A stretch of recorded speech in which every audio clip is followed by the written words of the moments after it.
I have a message for opponents that have their eye on navigating Oregon's 2026 schedule. Make sure you bring your mace into the woods because Bear is running it back. Plus, a look back, what I got right, and also what I got wrong from my preseason predictions all the way back in August. We're headed up scenic 58 on the road to the college football playoff in Eugene on this edition of That Show Out West.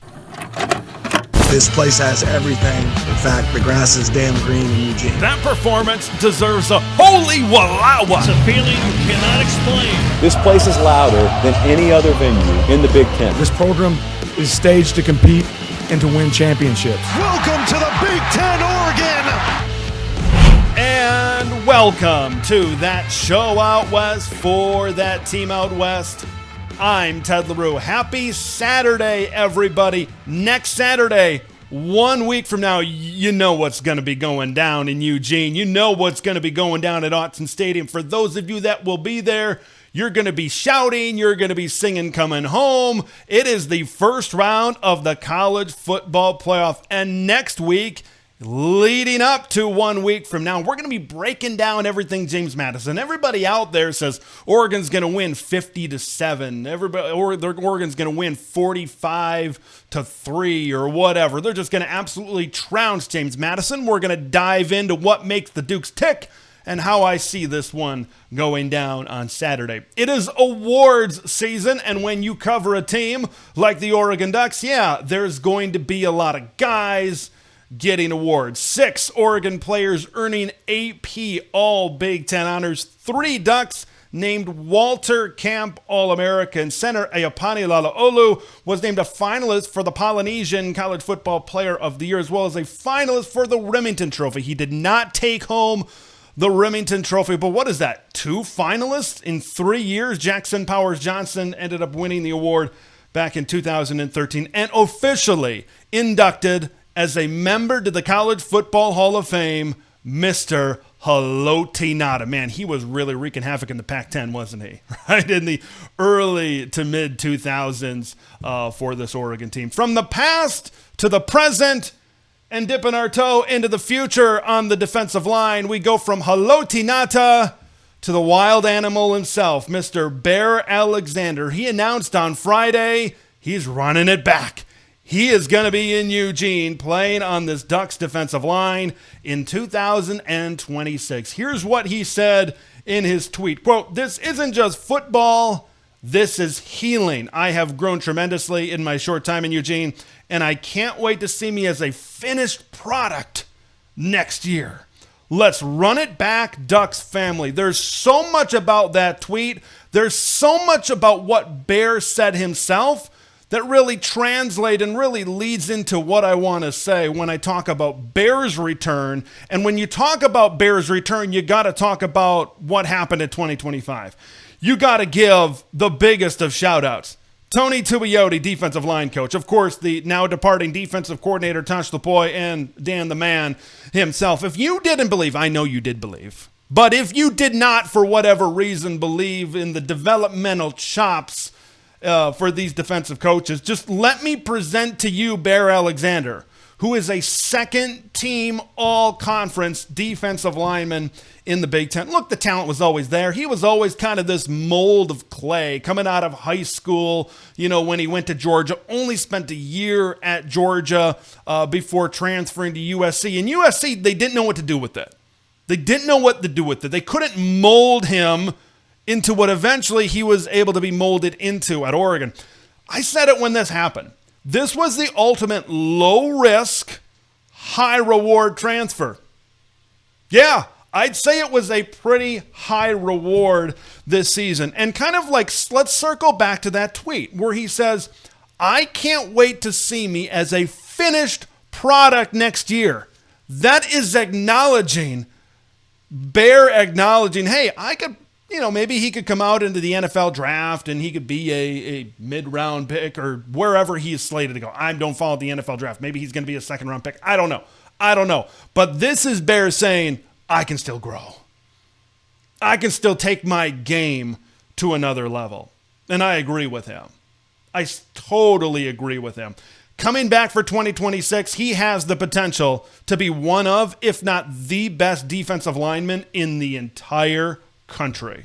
Bear playing at this level, combined with what we always knew I think we were going to get out of Amari Washington. This was always the best case scenario. Some of these other guys in this defensive line room were still a little bit young. So if you could still have them as depth pieces, as rotational pieces behind Bear and Amari, that was always going to be the best case for Oregon. And Oregon got the best case scenario up front on the defensive line. Now, as we look forward towards next year, yeah, Amari's not going to be here.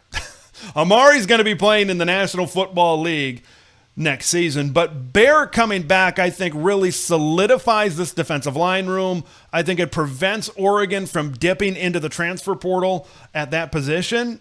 You look at, I mentioned Teon Gray, I mentioned Terrence Green. Those are going to be the top contenders to probably take over that nose tackle spot with Amari there, because those are 330-pound guys. Those are guys that fit kind of that role as that run stuffer right next to Bear Alexander. Aiden Breland, Jericho Johnson, he's been getting more meaningful snaps as the season has gone on. Like what we've seen out of Nasir Wyatt coming off the edge, we've seen a little bit with Jericho Johnson in the interior, and he's 340 pounds. So you're not going to lack size next to Bear, okay? You're going to have a big old boy no matter who it is. Even though Aiden Breland is a little bit plus 300 like Bear is, his quickness is kind of what sets him apart as well. You also got a true freshman in Tony Cumberland, who everybody really loves in this room. There's still going to be a ton of depth right now. And I really hope that this could maybe spark a movement for what we're going to see in 2026. That everybody's going to be running it back. They see what I and a lot of people saw before this season during the summer. 2025, yeah, that's a year where maybe Oregon can make a run. And of course, all of us were hoping that the Ducks can make a run in this upcoming playoff. But 2026, that's the team. You want a squad that can turn the 0 into one that you feel good about.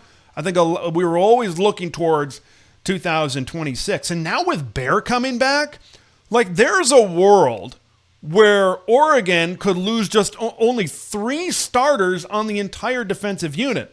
Amari, Bryce Betcher is out of eligibility, and Dylan Thieneman, I mean, he's an All-American safety. He's going to be going off more than likely to the National Football League. Now, the big what-ifs, I think, on defense is also on this defensive line with Bear, and that's off the edges with Mateo Uyunglele and Tatum Tuioti. You could probably, with both those guys, you could probably talk me either way. You could probably sway me on either side of the fence. I don't know if it would be super surprising if both of them left. I also don't know if it would be super surprising if both of them came back. I think they're both sitting on the fence right now. But if you can get both of your edges back, you can get Bear back. I mentioned the guys that were in the rotation at that defensive tackle that would succeed Amari Washington. And then you look to linebacker. I said Bryce moves on. Jerry Mixon is back. You probably put a bunch of resources into getting the best transfer portal inside linebacker there.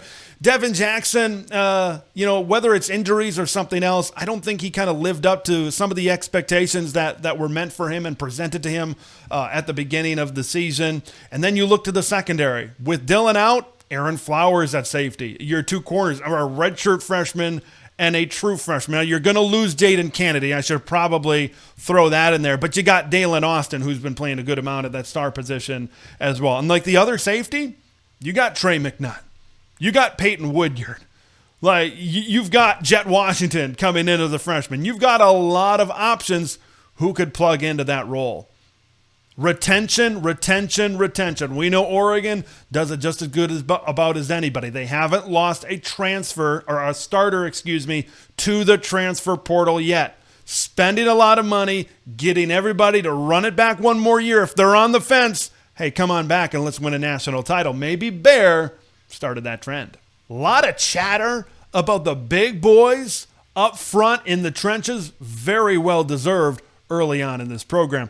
We pivot from the defensive line over to maybe, just maybe, my favorite position group on this squad, and that being the offensive line. With no game this week and kind of some openings in the show, I wanted to finally invest in my offensive line appreciation segment. It's kind of been in my brain for a couple of weeks. I'm like, hey, there's no better time than the present to talk about the present and the future of this group. Like, it's not just what's happening on the field this year with this group, this season.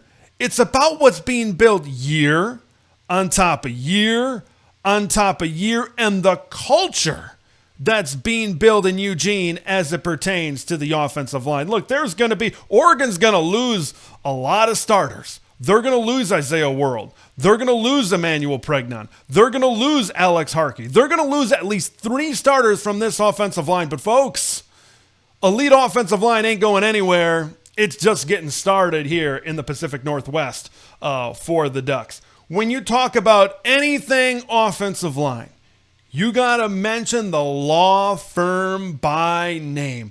Alik freaking Terry. He's been the offensive line coach since 2023, and he's done an awesome job. Cutter Leftwich, the assistant O-line coach, run game coordinator, coming back to Eugene this year. Dallas Warmack and Ryan Walk, former Duck offensive linemen, are these offensive analysts. All of these guys together have done a fantastic job recruiting and developing these big boys up front. I mean, you just look at some of the bullet points when you talk about this group right now. It's the 3rd straight season where Oregon has been a finalist for the Joe Moore Award. Like, what they've been able to do is they've been able to take talent, recycle talent, bring in new guys, and elevate them to this status as an entire unit as well. No other team in the last 3 years has been a Joe Moore Award finalist every single year like the Green and Yellow, the Quack Attack, have been able to do. They've been Joe Moore Award finalists 4 times since 2019. So,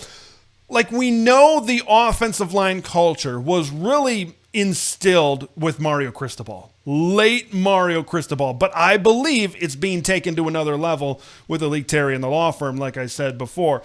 Those 4 times since 2019, Joe Moore Award finals, that's 2 more than any other team in the country. They are Joe Moore Award finalists with Indiana and Iowa this year. Now, what do I think will happen? I think that they're going to award it to Indiana. If I'm voting, who am I voting for? Come on. But seriously, I think what this Oregon offensive line does, I think it warrants them finally getting over the hump and being Joe Moore Award winners this year. But we'll see what happens and see where that award goes. But it's just an award. Like, you look at what Oregon is doing on the field, that speaks for itself. Since 2022, Oregon has allowed 12 fewer sacks than any other team in the Power 4 conferences. Pro Football Focus has Oregon as the highest graded pass blocking team this season at 89.3. I can spit out figures. I can spit out bullet points until I'm green and yellow in the face. It speaks for itself, folks. Oregon is as good as it gets when it comes to offensive line. And they've been able to do it year after year after year. Josh Connerly, Jackson Powers-Johnson, Iapani Lalaolu, some of these transfers that have been able to come in and gel really quickly. Alik Terry, man, he deserves so much credit. Talent acquisition, recruiting, transfers, development. I mean, Emmanuel Pregnon is a unanimous first-team All-Big Ten. Pregnon was kind of sitting there as maybe a 3rd round type of pick, 4th, 3rd, something like that. And he came to Oregon to be able to develop and elevate it into a 1st-round draft pick. And right now, I believe he's projected to be a 1st-round draft pick. Poncho, a 2nd-team All-Big Ten, according to the coaches. Isaiah World, 2nd-team All-Big Ten, according to the media. And here's what I'll say about this specific year and about this specific group. 3 transfers. Harkey at tackle, World at tackle, and Pregnon over at guard. The chatter coming into the season was, well, how are these guys going to gel together? The Oregon offensive line early in 2024 kind of had some issues because they had to figure out the combination. What was the combination that was going to work? How these 5 guys from left to right, how were they going to gel together? People kind of looked at that first couple game stretch in 2024. It says, how are they going to do with these transfers coming over? And once again, Coach Terry and this entire coaching staff deserves a ton of credit for acquiring these guys and getting these guys to play as well as they did, as early as they did. Now, here's the deal, folks. It helps when you have transfers that are this damn talented. It helps when you bring in the best of the best. Look at the transfer portal rankings from last year. They had Isaiah World ranked really high. Emmanuel Pregnon was ranked really high. I mean, Alex Harkey. I mean, these are all some of the top transfer portal guys that you bring. So I think that's the first part of it. The resources that was invested to be able to go out and retool this offensive line so that it remains at the level that Oregon is used to kind of having it at. You know, believe it or not, there were smart people out there that thought, whoa, wait a minute, this is way too many transfers. They're not going to be able to gel together, all right? It's not going to work the way you think it's going to work. Folks, this was always the best option. And when you have guys that were this talented, and the linchpin in all of this, and I said it during the summer and the preseason, the part that gave me the most confidence that this offensive line was going to be good is because who's in the middle. Is because Iapanilala Olu returning as the leader and the anchor of this group. And then when you surround him with talented guys all around him, it was all just going. I didn't know exactly how high the bar would be, but that bar has been raised from what I thought it was at the beginning of the season. I kind of look back. I think the most impressive game was that Iowa game. Okay, there were games early in the season where they were highly graded or they were moving people, but it was against, lower level competition. But when in that Iowa game, you needed to lean on your offensive line. You needed, in bad weather, you needed to get down and dirty. You needed those boys to play some Big Ten football. And there was points and times, like during the middle of the game, where they were just moving the Hawkeyes. And Iowa was a pretty good defensive line up front, where they were just gashing them in the run game. What did Oregon have? 160 yards, 170 yards, something like that on the ground in that game. That was the performance where I'm like, okay, this is a group that you can lean on to win a national championship. This is a damn good offensive line. That was, man, I just love seeing the green and yellow line up at the line of scrimmage against a traditional physical Big Ten team and out-physical them at the point of attack at the line of scrimmage. Man, there were some big holes opening up in that game. Now, next season, Alex Harkey, Emmanuel Pregnon, Isaiah World, as I said, are going to be gone. Maybe Poncho as well, but that's not guaranteed. We'll see what happens as well. When you look to the future, I've got a lot of confidence, folks. This is not something like last year. All right, you lose 4 offensive linemen, you're going to have to go to the portal again. I don't have that feeling. If Poncho leaves, you're probably going to need to portal in a center. I don't think there's an option that can step up in there and be a starting center that's on the roster as of right now. But the Ducks have recruited five top 150 offensive linemen in the last 2 recruiting classes. And it's interesting because there was some talk during the spring and maybe early on in the summer, some frustration within the Duck fan base of what was going on recruiting-wise. Hey, you're not able to land Jackson Cantwell. Cody Green flipped to Washington. Kelvin Obat committed to Utah, but the staff always had a plan. There was a time when Tommy Toffee was committed to Cal, and maybe some of the options were waning a little bit thin. But I think what the staff was doing, they looked, and like I said this throughout the year as well, like this was the year. If you were going to go out and you were going to take swings, multiple big swings at an offensive tackle, this was the year to do it, man. They landed with a premier offensive tackle in Emmanuel Ahanacho. You got Tommy Toffee. You've got just this sheer size that's coming in. I remember Coach Terry talking about, man, just the gargantuan size of these transfers coming in that are playing a big role this season. And now he's doing it in high school recruiting, and he's going to develop those frames in what he wants these guys to be able to be. I look forward towards next season. Like Fox Crater, you saw what he was able to do in the USC game. He performed admirably out there. I think Fox is a guy that with another year in off-season of development, he can plug in to one of those spots. Janoris Wilson has done a pretty good job as a swing tackle on this year's team. Douglas Utu is a guy from Bishop Gorman taking a couple of classes ago that people were really raving about, and saying good things throughout spring and early fall camp as well. Look, there's guys in here, Zaire Addison, Zach Staskowski, and some of these other players that have been taken throughout these last couple of years. There is talented depth on this team. And if you've seen anything, now it just kind of comes down to the development of these high school players to continue this tradition, to continue this standard, this Joe Moore Award finalist standard that has been set in Eugene. Man, I love this group. I love the recruiting. I love the development. I love what's on the field this year. I love what's on the field in the future, folks. This engine is just getting humming, and I think it's going to be humming for a long time.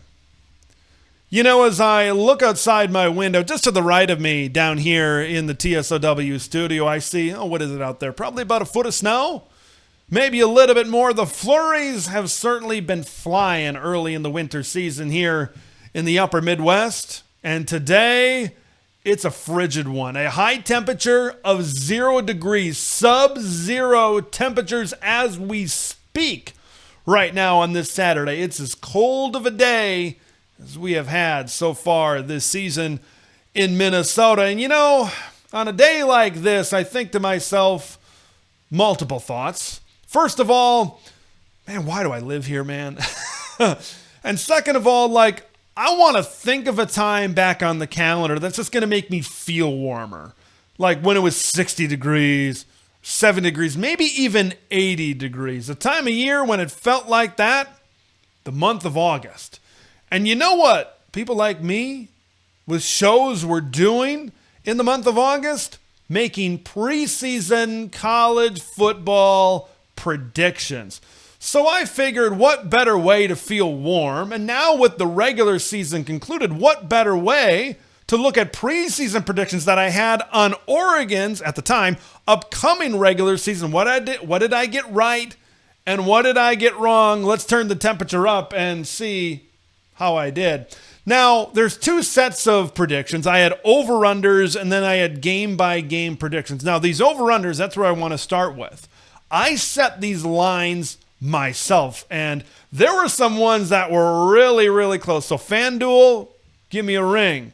Vegas, hit me up. I set some pretty good lines, if I must say so myself. The first one, team interceptions, I set it at 12.5, and I had a prediction in the preseason of that going over, and it did by a half a pick. Oregon sealed 13 interceptions during the regular year this year, and I had confidence that this one was going to go over. Just that there was more talent, better talent in the secondary this year. You know, you look at Dylan Thieneman coming over at safety and the track record that he had prior to coming to Oregon. And you look at the corners, on 24, you guys like Nico Reed and Jabbar Muhammad, experienced players.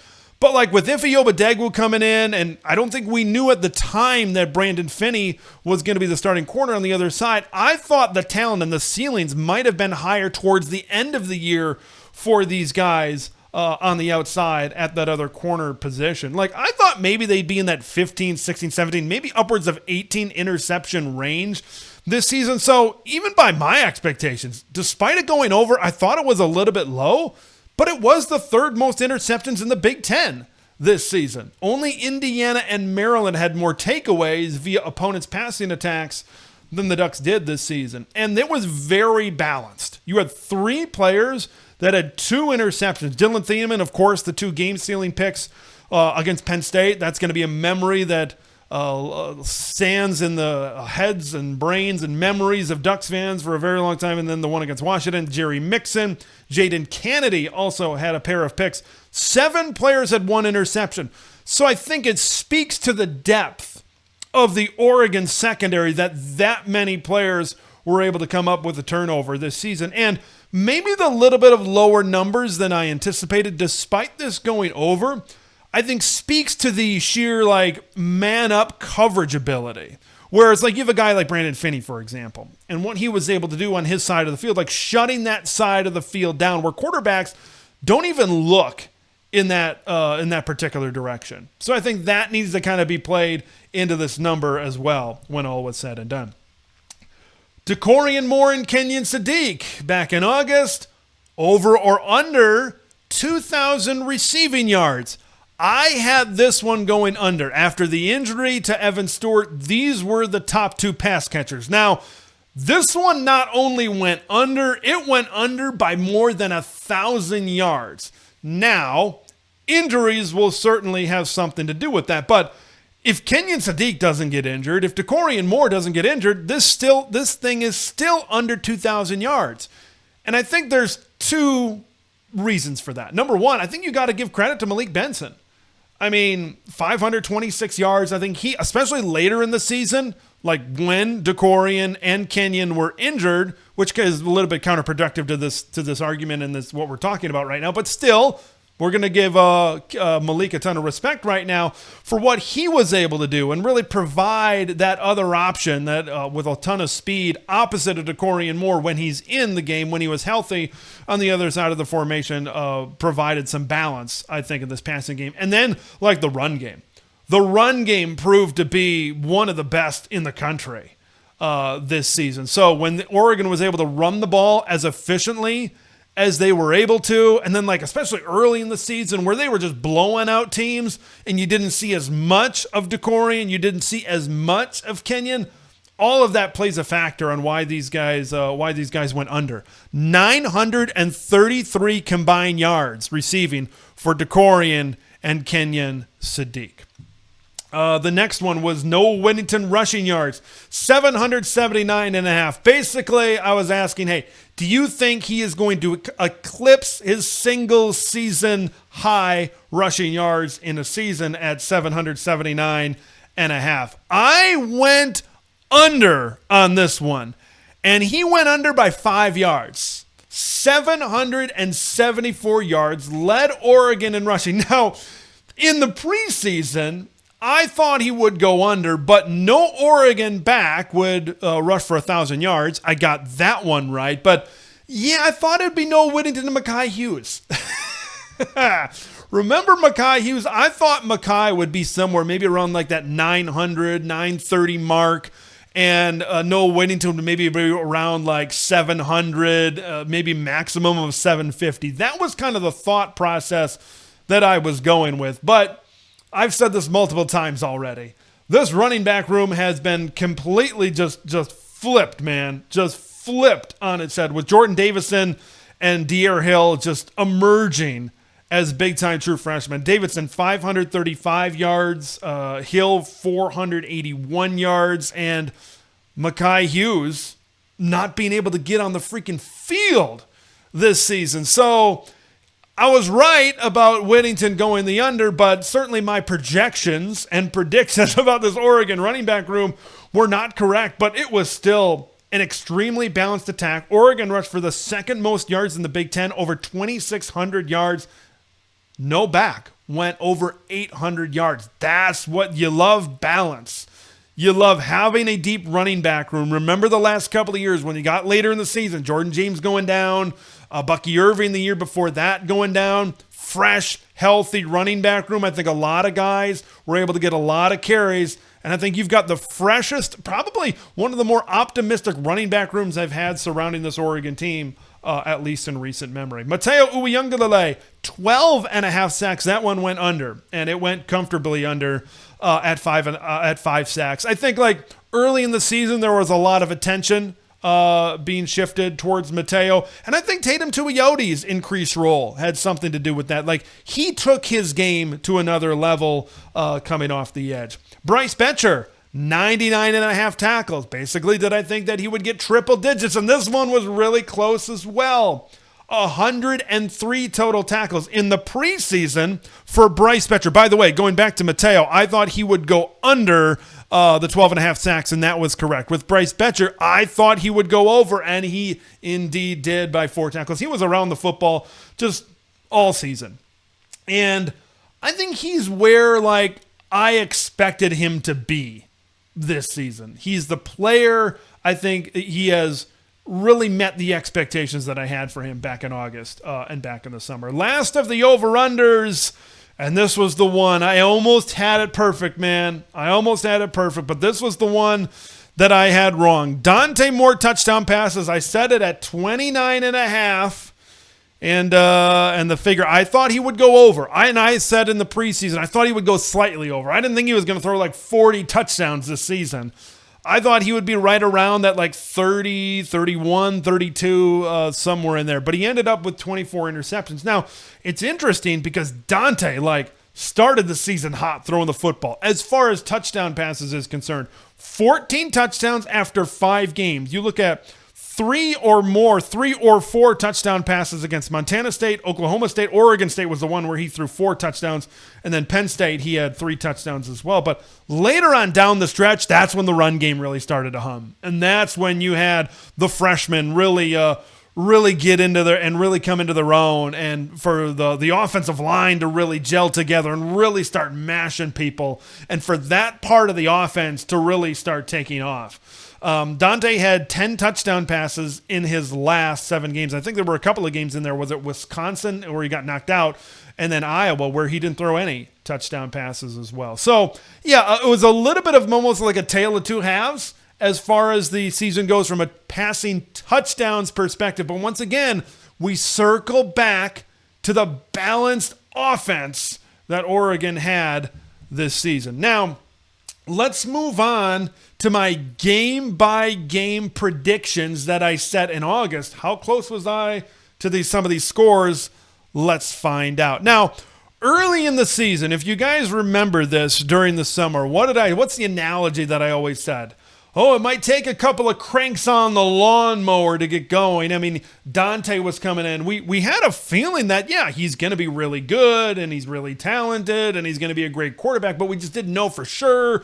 I mean, you got a true freshman on the outside as one of your leading pass catchers, no Evan Stewart. So there was a little bit of uncertainty with these pieces on the offensive side of the football. Like my predictions, I had Oregon scoring 38 points against Montana State and 41 against Oklahoma State. Well, they showed me, and they came out of the gate just absolutely humming. I mean, the talk of college football was Dante Moore as one of the best quarterbacks in the country. And there was a time, not just me, but there was a lot of people saying, all right, enjoy Dante Moore while you can, because this might be the only year that you get number 5 as a signal caller. 59-13 over Montana State. I did get that right. I had 38-13 for game 1, so 13 points for the Bobcats. That was correct. But going to Oklahoma State, the game that got Mike Gundy fired, where they just put up 69 points, probably the most enjoyable Oregon game I've watched this year.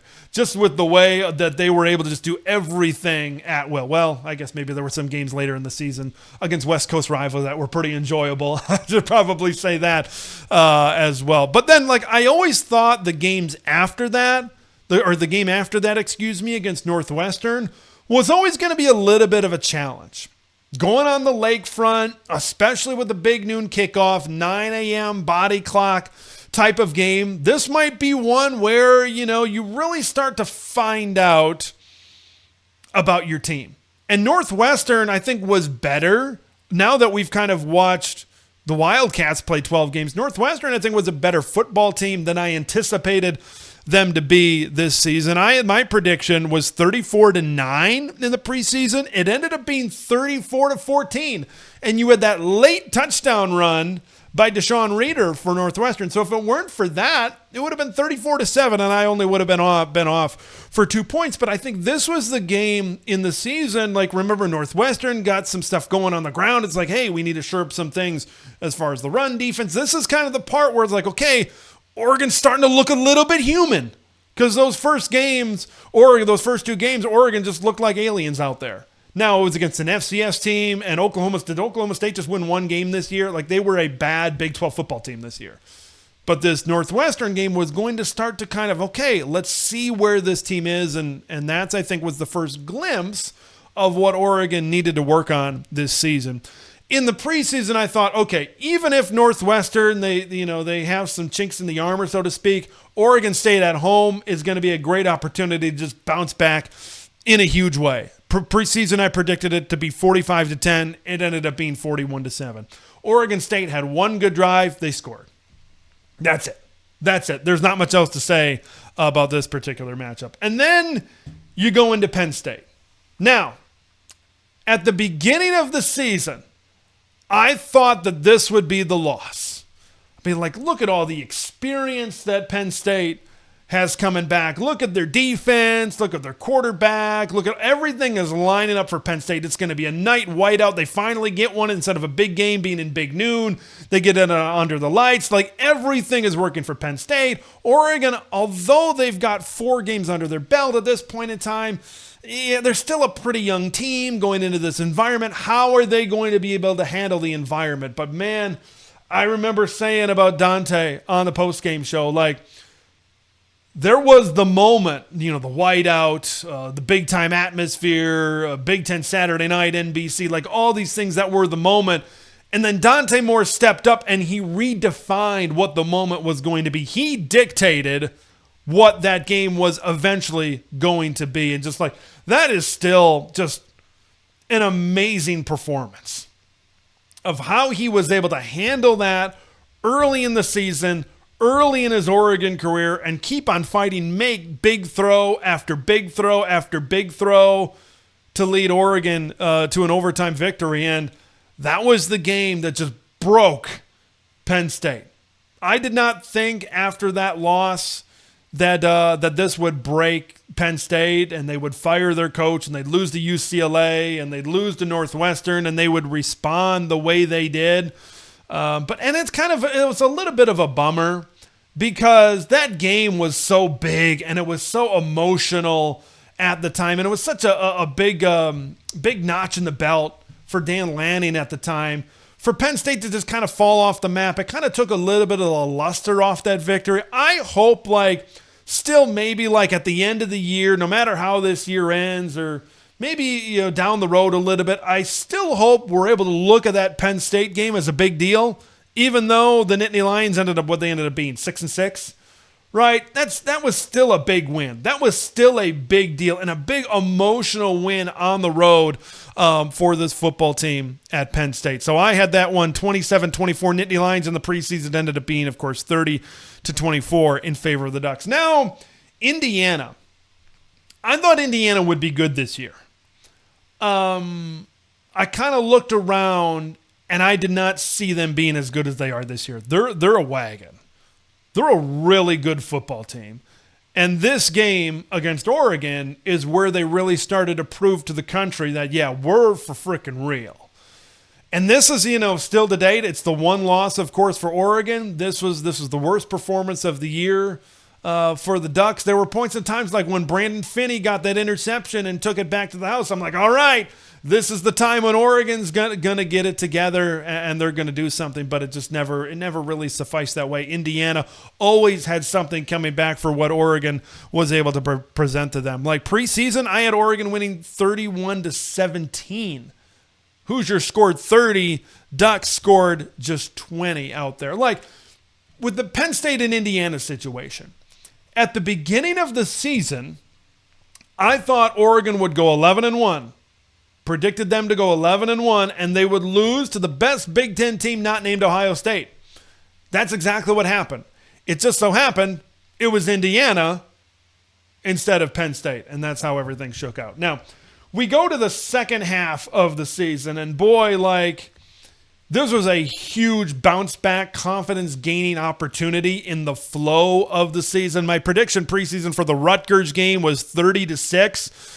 In favor of the Ducks. Rutgers was worse than I think I thought they would be at the beginning. Their defense was just bad. It was as bad of a defense as I've seen, I think, in a really long time. Oregon, of course, putting 56 points on the board to Rutgers 10 points. And then they came back home. That should say at Rutgers. It says versus Rutgers on YouTube, by the way. So that was on the road in Piscataway. And then they come back home to take on Wisconsin in a weather game. And this is like when Wisconsin started to play some really good defense Right? They ended the season pretty well defensively with their freshmen, those linebackers like Mason Posta, who Oregon recruited out of high school, by the way. I predicted Oregon to score 40 points in this one back in August, 40-14. It ended up being 21-7. Okay, Dante Moore gets knocked out of the game. Brock Thomas comes in. We all kind of know what that game is. It was just all about surviving and advancing. And then you go to November.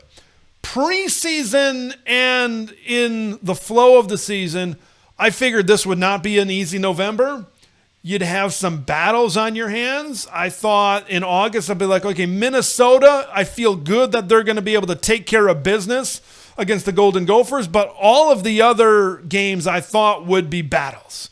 Like Iowa, I had 26-16 in the preseason. Once again, I had the opponent's score total correct at 16, but that walk-off field goal, 18-16, of course, the final score. I remember talking about this game preseason. It's going to be tough. It's going to be physical. I cannot imagine this being more than a 14-point win for Oregon. I just couldn't see it. Iowa at home, in what was very likely to be a big game.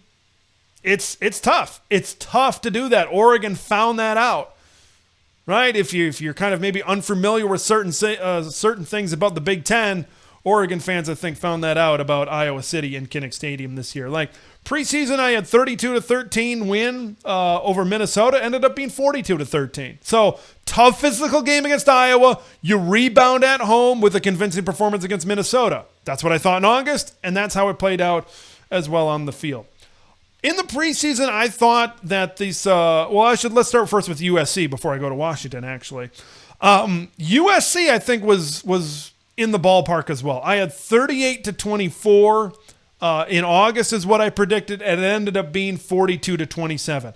I thought that this would be an offensive showcase. I thought this would be teams where both teams were going to be able to put points on the scoreboard. I was unsure of where USC would be at this point in time. Like there was a 4-game stretch where I'm like, oh, they could lose all of these games. They could also win all of these games, and they ended up being in a playoff position at this point in time. But as we know, Oregon certainly finished that game strong in the flow of the season. We go to Washington. Now, Washington, like USC, I thought that would be a game where, hey, it'd be back and forth. You need to kind of outscore them in Seattle, Damon Williams and then Jed Fish in his second year and everything they got going on over there. But this turned out to be a little bit more of a defensive game than I anticipated back in August. And even in the week leading up to this game, I thought, and I think some other people thought, hey, there's going to be some points on the scoreboard, but you got to give credit to Washington. They focused in on stopping Oregon's run game, and then the Ducks had to adjust. And they just, they were just always like a step and a half or 2 steps ahead, it seems, like over Washington in this particular game. So 11-1 was my prediction at the beginning of the year. 11-1 when all was said and done. So I predicted this offense to score 34.6 points per game. They ended up proving me wrong. They ended up at 38.1 points per game was all said and done. So I undersold them a little bit. I undersold what their offense could do, but when you put up 59 and 69 in weeks 1 and 2 and you really get humming right away, I think that has something to do with it. And then I predicted this defense to give up 15.2 points per game, and they ended up beating me. 14.8 points per game they gave up. And I had 3 opponent scores that were exactly correct. So I thought I did pretty well. All things considered, with the over-unders, with the predictions. I was way off there on Mekhi Hughes. There's a tweet. I think a Washington fan quote tweeted it and kind of called me out a little bit. But hey, that's all fine and good in love and war, right? I thought, I'm like, hey, everybody's looking at Dante Moore as a Heisman finalist. Maybe it could be Mekhi Hughes. Oh boy, was that a bad take. Oh boy, that was brutal. I don't know if anybody maybe went too far. That was one where I'm like, oh man, I really got out of the pocket on that one. Maybe I kind of overshot it. Even a couple of months after I posted that, I'm like, maybe I kind of overshot that one a little bit. And especially now, after all the events have transpired, yeah, certainly overshot that one with Mekhi Hughes. But In the preseason, I said my playoff preference was, hey, I don't need a Big Ten championship game. Give me the number 5 seed. Give me the number 6 seed. And where's Oregon sitting? They're sitting with the number 5 seed entering the college football playoff. So I thought, hey, does this qualify me to say Ted knows ball? Let me know in the comments below. All right, we're going to come at you with some preview and prediction shows next week on this first round of the college football playoff against James Madison. Until then, I'm Ted LeBrew. This has been That Show Out West.